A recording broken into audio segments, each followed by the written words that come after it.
નવદુર્ગાનું છઠ્ઠું સ્વરૂપ માં કાત્યાયની. કાત્યાયન નામના ઋષિની કઠિન તપસ્યાથી માએ તેમના ઘરે પુત્રી રૂપે અવતાર લીધો. તેથી દેવી પોતાના ભક્ત કાત્યાયનના નામ પરથી માં કાત્યાયની કહેવાયા. જ્યારે પૃથ્વી ઉપર મહિષાસુરનો અત્યાચાર વધ્યો હતો ત્યારે બધા દેવતાઓના અંશમાંથી એક દૈવી શક્તિ પ્રગટ થઈ અને પછી કાત્યાયન ઋષિએ તેમનું પૂજન કરેલું, માટે તેમનું નામ કાત્યાયની પડ્યું. માં કેટલી દયાળુ છે. પોતે અનંત શક્તિમાન હોવા છતાં ભક્તના નામ પરથી પોતાનું નામાસ્તિત્વ રાખે છે. ભગવાન શ્રી કૃષ્ણને પામવા માટે વ્રજની ગોપીઓએ કાત્યાયની વ્રત કર્યું હતું અને દેવીના વરદાનથી તેમને કૃષ્ણનો પ્રેમ મળ્યો હતો અને મહારાજ થયો હતો.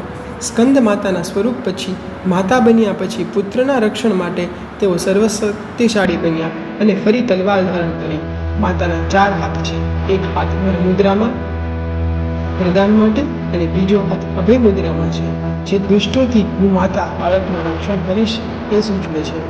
માતા યુદ્ધ માટે તલવાર અને શાંતિ માટે કમળ ધારણ કરે છે. તેમનું વાહન સિંહ છે.